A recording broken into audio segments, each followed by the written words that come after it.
Oh, so much went down yesterday, guys. I can't even believe it. It was a lot. So I'm just gonna wait until a couple people get here. Someone says hello. Let me know that you guys are receiving this because I cannot go on Instagram Live. Apparently, I posted something that violated community standards, and I'm not allowed to do a live on Instagram. Whatever. Hi, Lisa.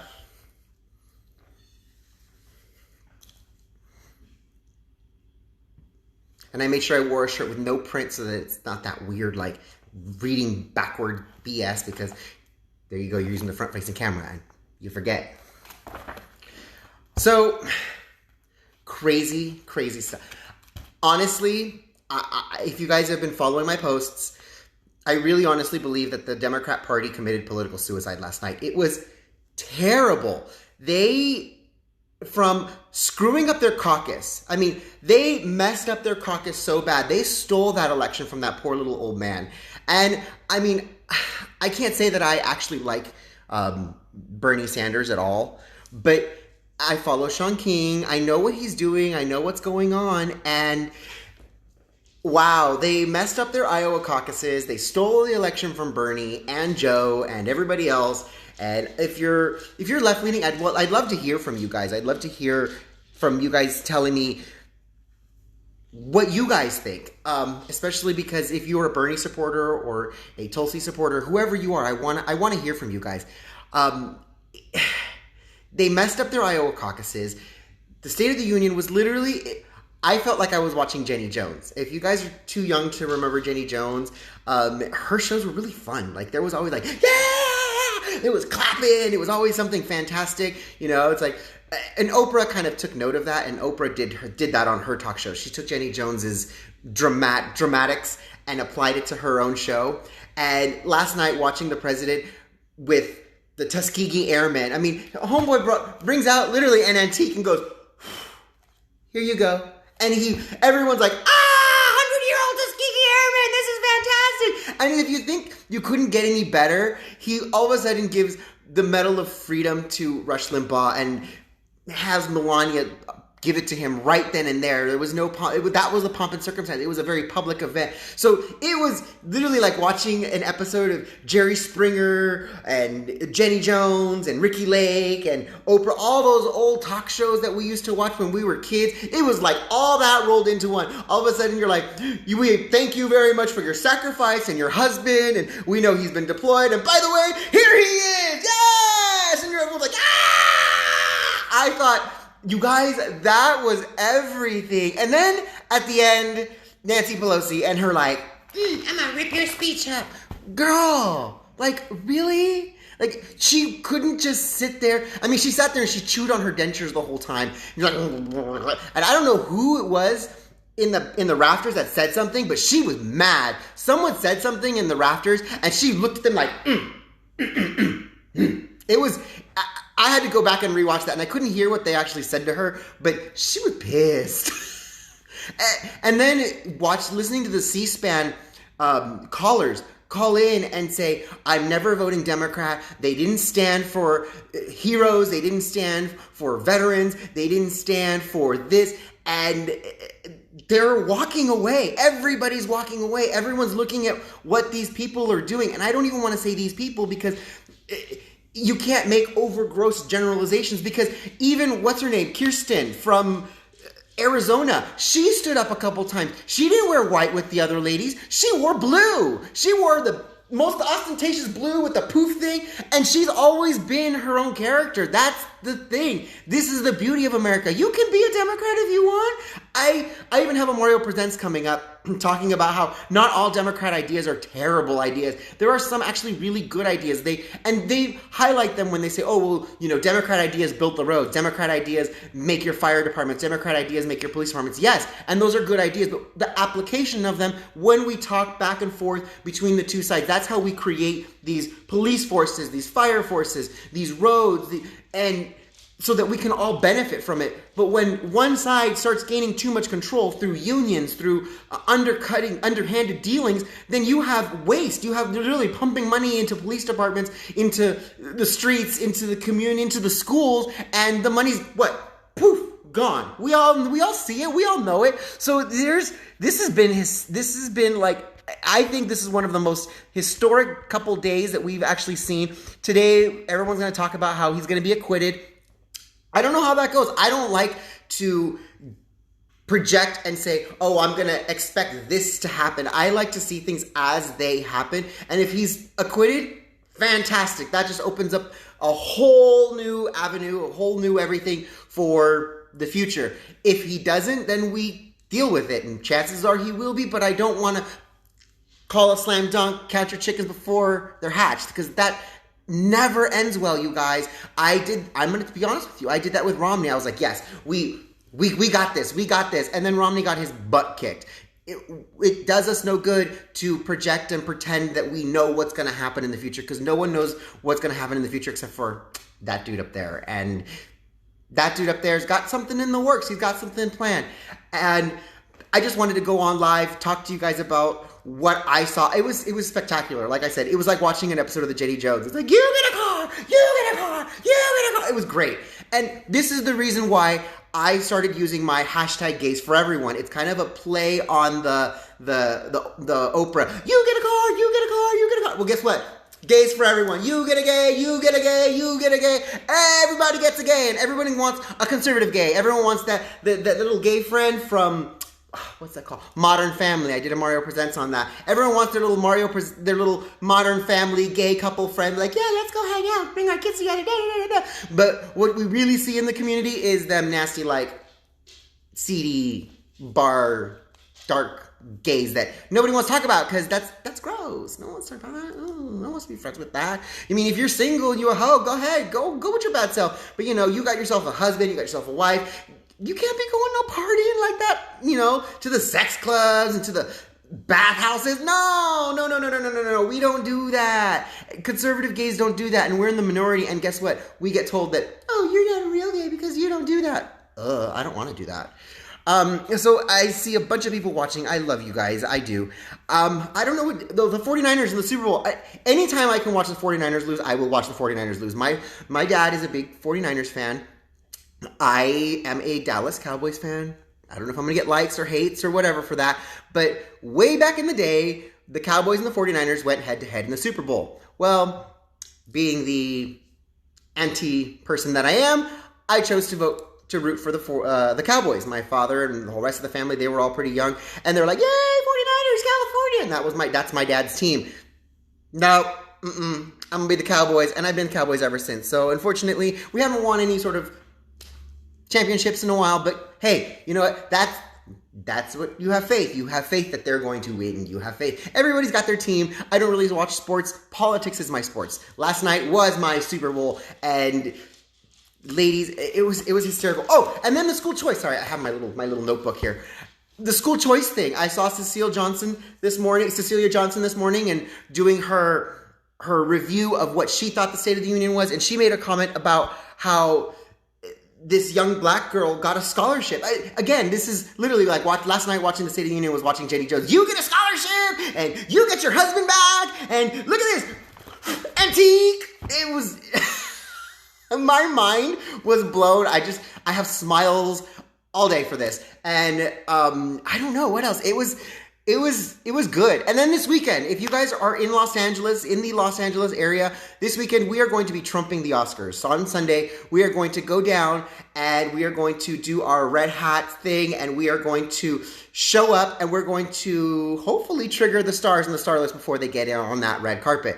Because what you guys don't see is what happens in real life. I live here in Los Angeles. I've lived here in the LA area for a long time. And what happens is the movies will show you, oh, the starlets and stars, they get dropped off right at the front and they get out and then they walk right up to the theater. No.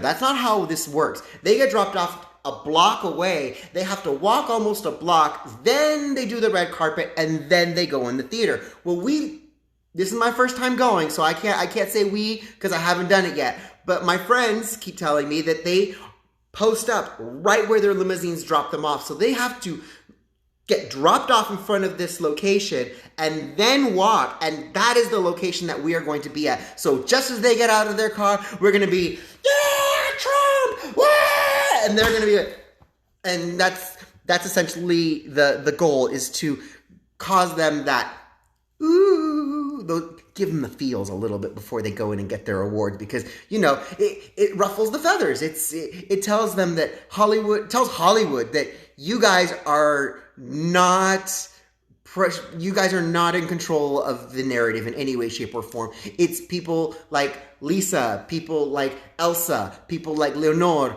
people like Sabo, people like Brandon, people like Christopher, people like Lady Maga, people like all these people that I follow. And I love all these people. Errol Weber, these everybody, Kitty Demure, you guys, these are all voices that are conservative voices that don't fit the narrative. And that's the goal. Conservatives don't have to be hetero. They don't have to be Christian. They don't have to be any one particular thing. The idea of conservatism is personal freedom, personal liberty, the ability to do and be who you are. If you want to be a hoe, be a hoe. But don't come crying to me when you get some sort of Ghana monohyposyphilades. We don't want to hear it.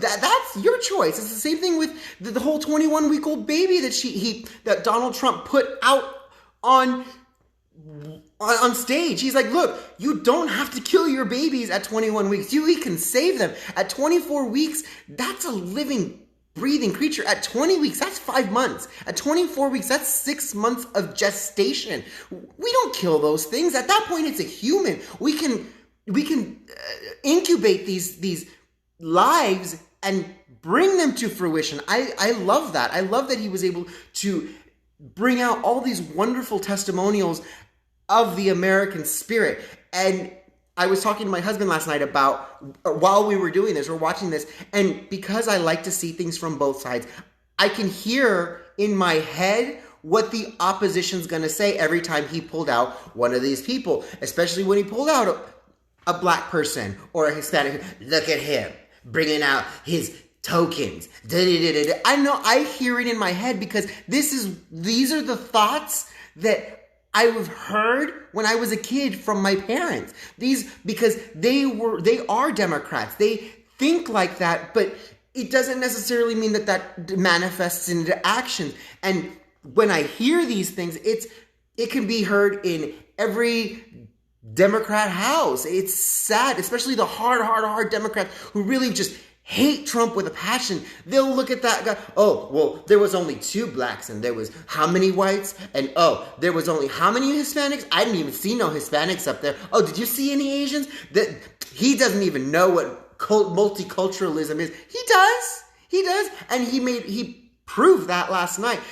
There were people of every race, color, creed, and background on that stage with him that he highlighted. Because it's important. We are a diverse country. I mean, shit, look at my hair. Sorry. Crap, look at my hair, you guys. I mean, I get told I can't wear braids all the time. And you know what? I get told all the time that my braids look fierce. Last night, we were out at a meeting with one of Michael's clients. And several black people walk up to me and they go, girl, I like your braids. I'm like, thank you. Nobody cares. Nobody cares about that stuff, you guys. We all want our country to succeed. We all want to succeed. We all want to live the American dream. And last night, watching Donald Trump, we got to watch a TV show that was literally screaming the American dream. And if anyone says, oh, well, you're just doing this to jump on the bandwagon. Girl, I've been doing this for a long time. I've been watching President's State of the Unions for a long time. I even watched the Presidential State of the Union with Obama. And all I heard was blame, blame, blame, blame, blame. I'm sorry. And the rich are getting richer, the poor are getting poorer. That's all I ever heard.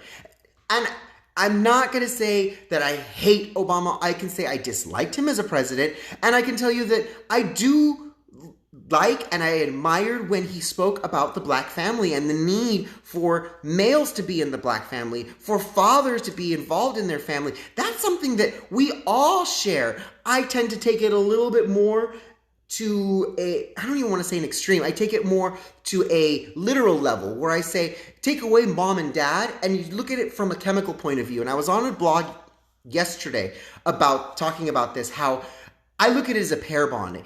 Whether it's animals, whether it's humans, whether it's chemistry, pair bonds are one of the most strongest bonds you can have. And it takes opposites to attract. It doesn't matter what they're, humans, sexuality is a completely different topic. But the chemical idea is that you take two central figures and then you have electrons. We can't be stable if we're by ourselves with an electron. It's hard. You need something to attach to. And when you have two central figures, you can add as many electrons as you want, because these two will support and create a stable home, a stable space for the addition of electrons. This is something that's chemical. It's not even man, woman, man, woman. It's in nature. Even in nature, when a bird or a mammal loses its spouse, sometimes they'll enter homosexual relations for the benefit of the chick, of the child, of the infant. This is science.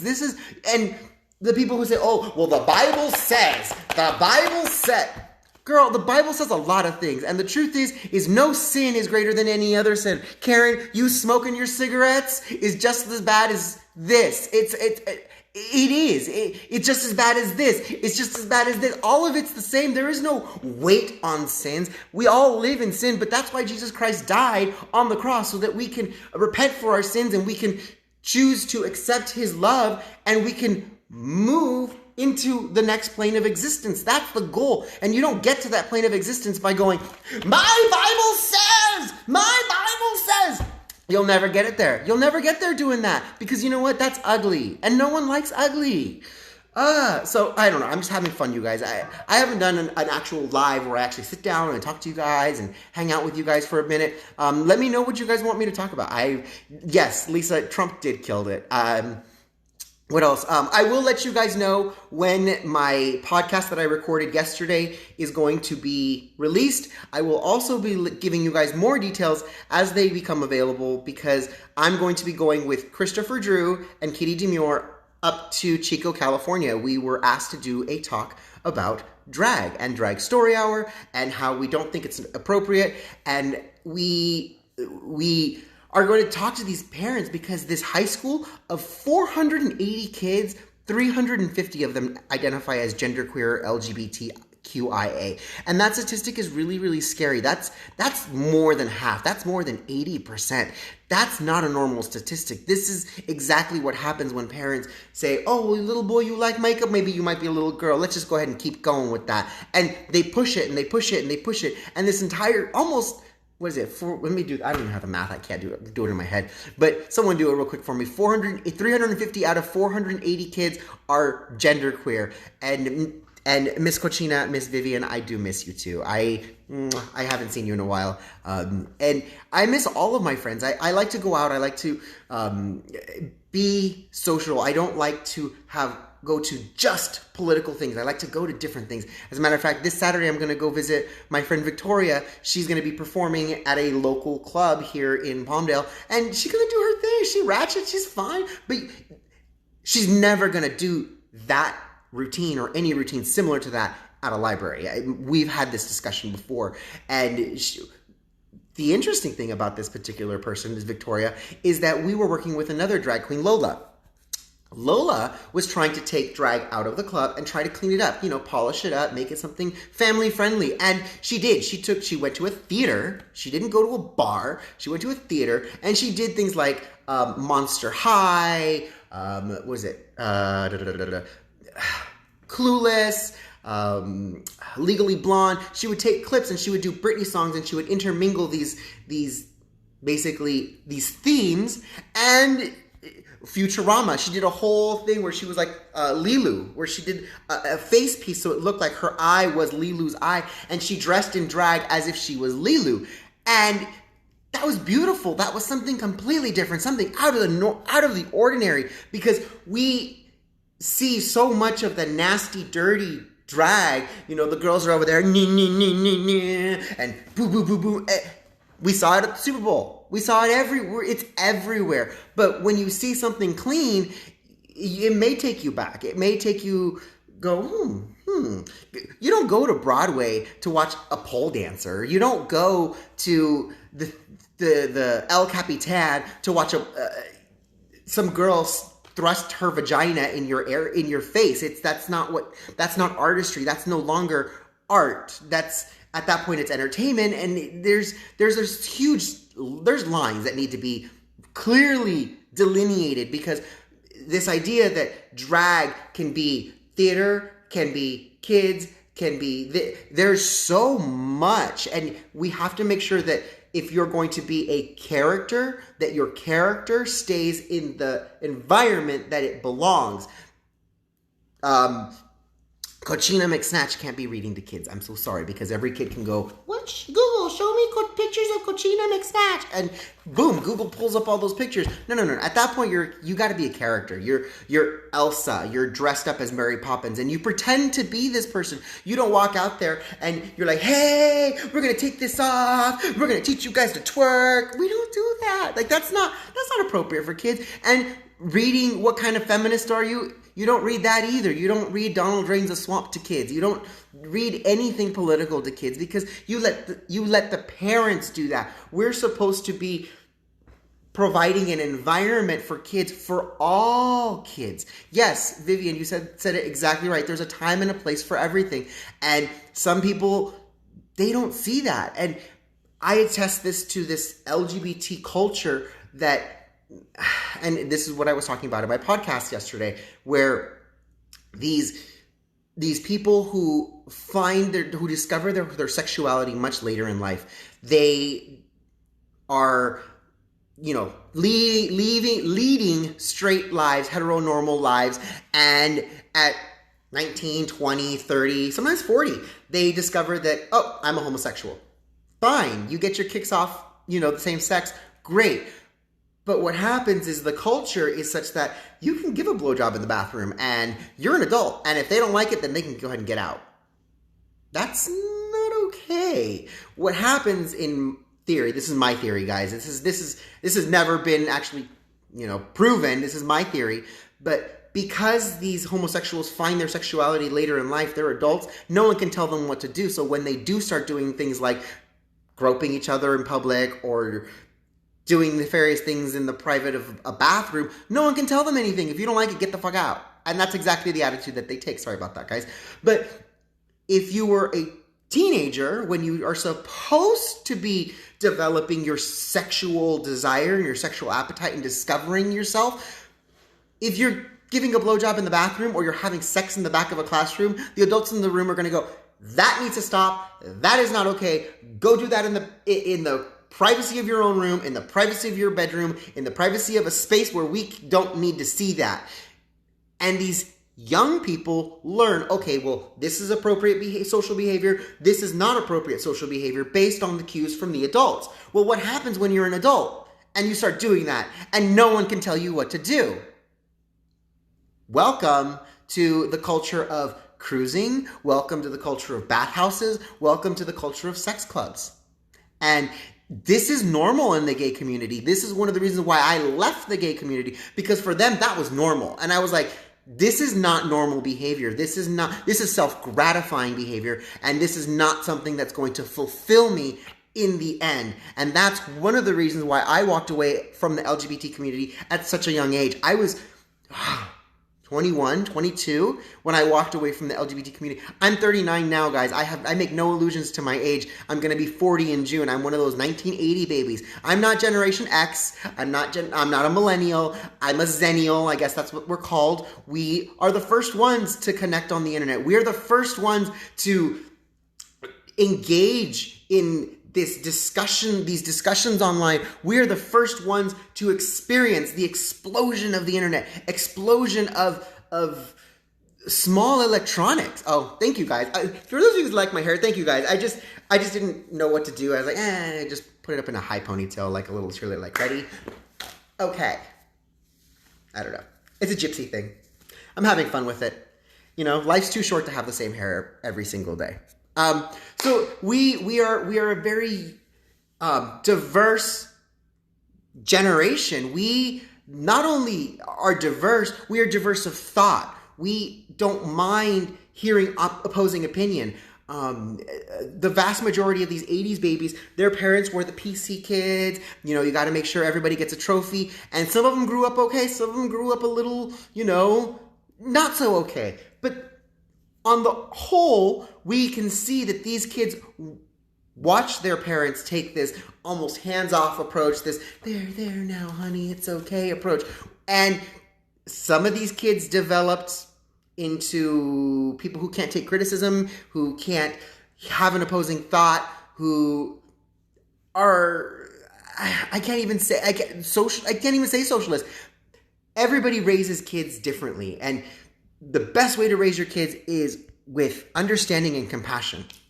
I have friends who are atheists. I have friends who are Satanist. I have friends who are Christian. I have friends who are of all cultural backgrounds.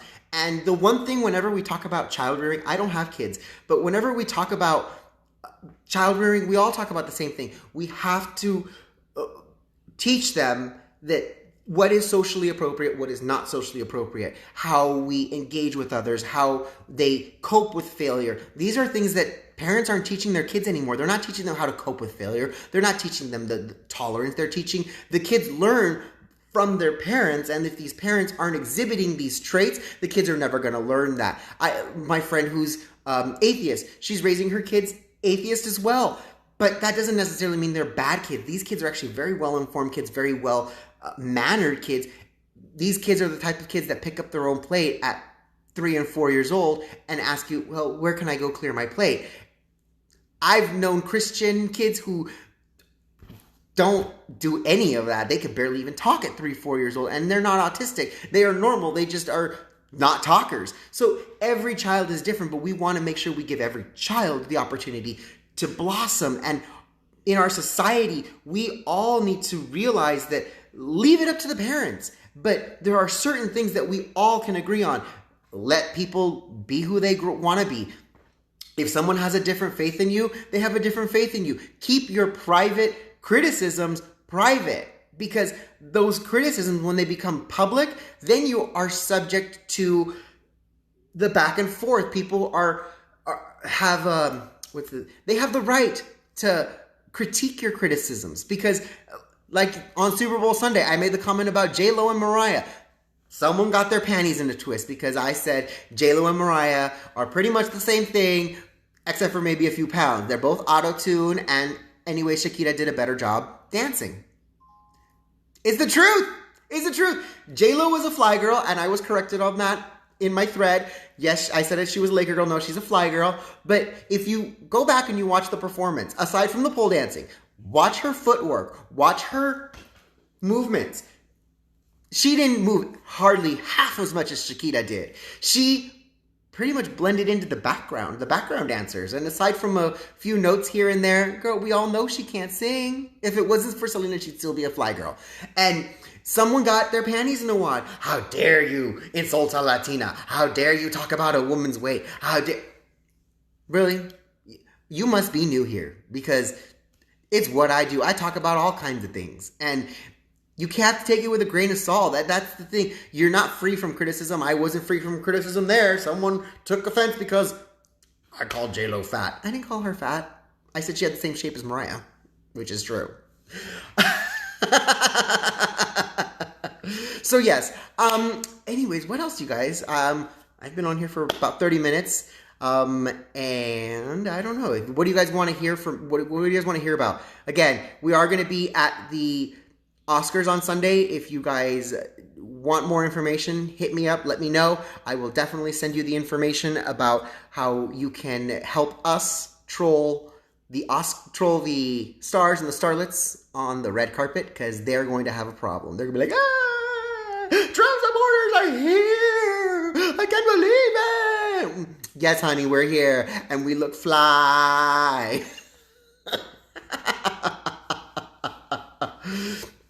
So, but anyways, yes, you guys, I've got my fingers in a lot.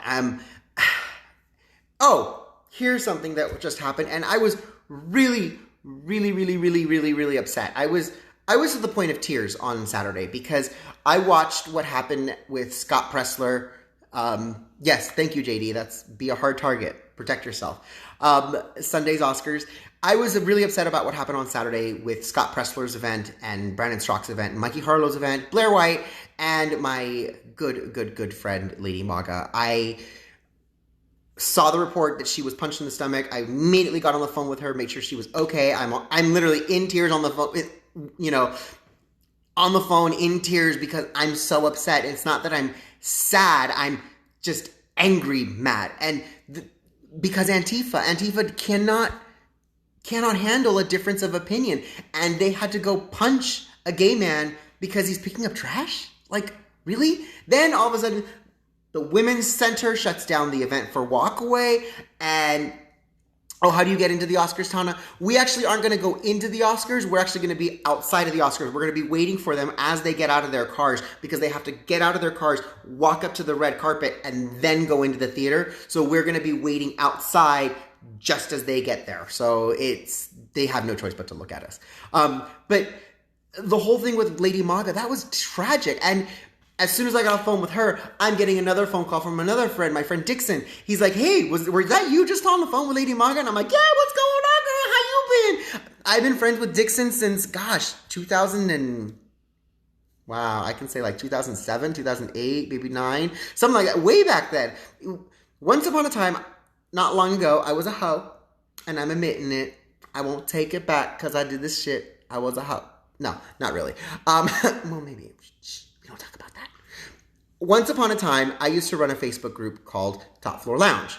And it was a spin-off group of another group called Cocktail Politics. Now, these two Facebook groups were secret groups. And I'm talking like it was classified secret. You couldn't get in unless you were invited. And then even then, the moderators were really, really strict on who they let in. Well, these Facebook groups had like 200-300 people, and they were all gay conservatives. And I'm talking secret groups with gay conservatives were the norm. It was the only place that these people could exist comfortably. They couldn't put on their Facebook that they supported Trump because then every single one of their friends would excommunicate them. They couldn't put on their Facebook that they liked a policy or they disagreed with something that Obama had said because all of their friends would excommunicate them. This is real, you guys. This actually happened. And whenever you have a group of people who are similar in thought but not exactly the same, and even people who are completely in agreement of thought, small differences happen and those groups end up splintering.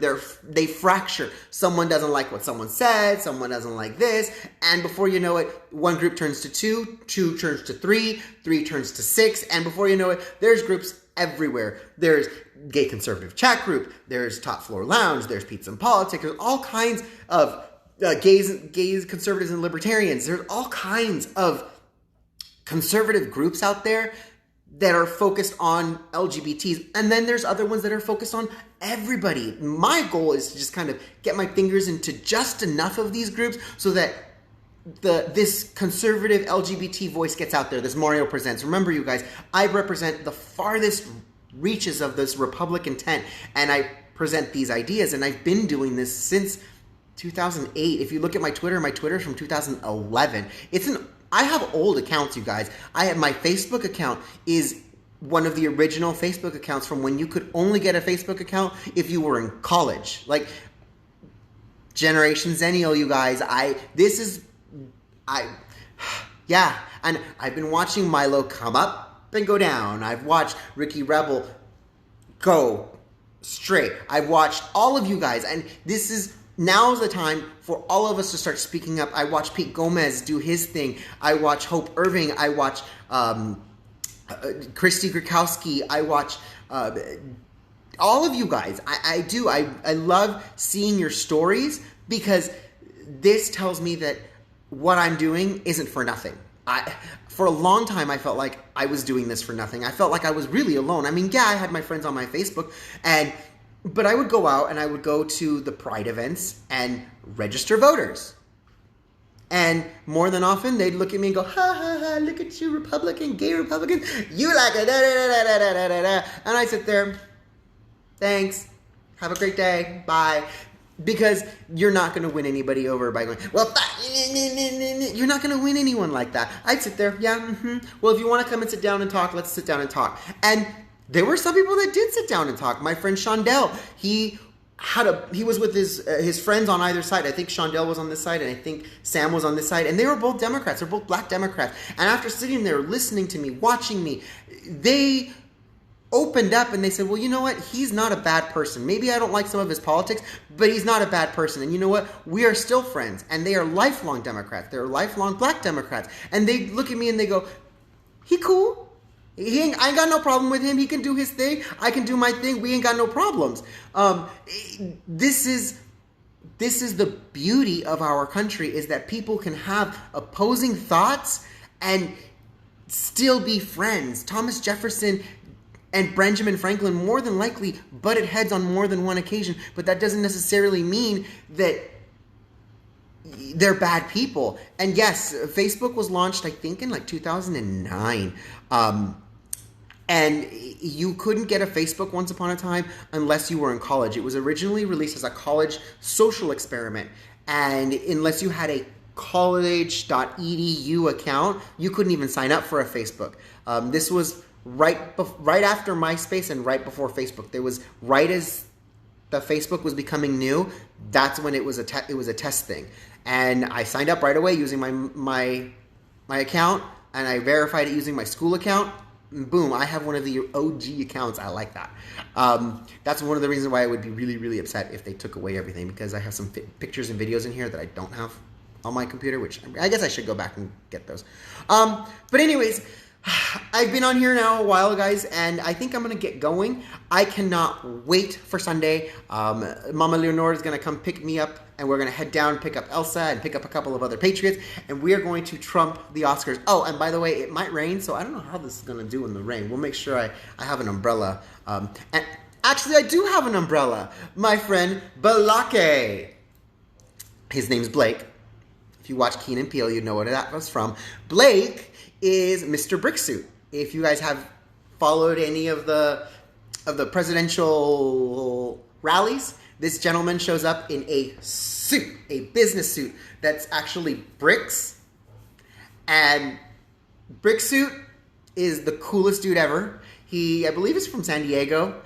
He goes to these events and these rallies in literally a full three-piece suit that's a brick suit. Well, when I went to New Mexico, I keep saying wanting to say Santa Fe. Christopher Drew, that meow wolf got me. When I went to Albuquerque, he was like first person in line, technically first person in line, although I think I was first person in line because we were there Saturday night and he didn't show up till like Sunday night, like at 5 o'clock, and we were there, but we couldn't be there, so we didn't just stay there. Anywho, Christopher and I met Bricksuit, and when Christopher, yes, motion detector, some car just drove by.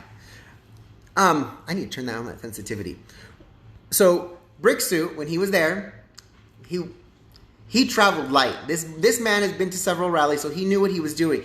He traveled with next to nothing. He had an Uber drop him off, and we did the same thing. We're like, oh yeah, Uber dropped us off, and we got to stay there. But when he was leaving, he's like, I don't need this, I don't need this, I don't need this, I don't need this. I don't got a car. So we ended up giving him a ride. So we ended up, loading his stuff. And we're like, are you sure you don't want this TV, this camping chair? Are you sure you don't want this umbrella? He's like, nah, I don't need it. I'm going to go on the plane. They're not going to let me take it. I got me one of them golf umbrellas. So Bricksuit, thank you very much, girl. I'm going to use that big old golf umbrella on Sunday. Make sure I stay dry because this hair cannot get wet. It is not fun because when it gets soaked, it drips for hours and hours and hours. And no, I'm gonna catch pneumonia, girl. No. But yes, I've had fun. I've had fun, you guys. And let's see here. What else?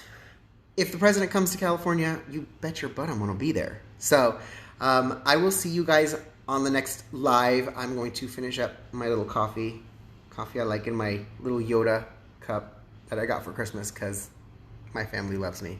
And I will see you guys later because I love you.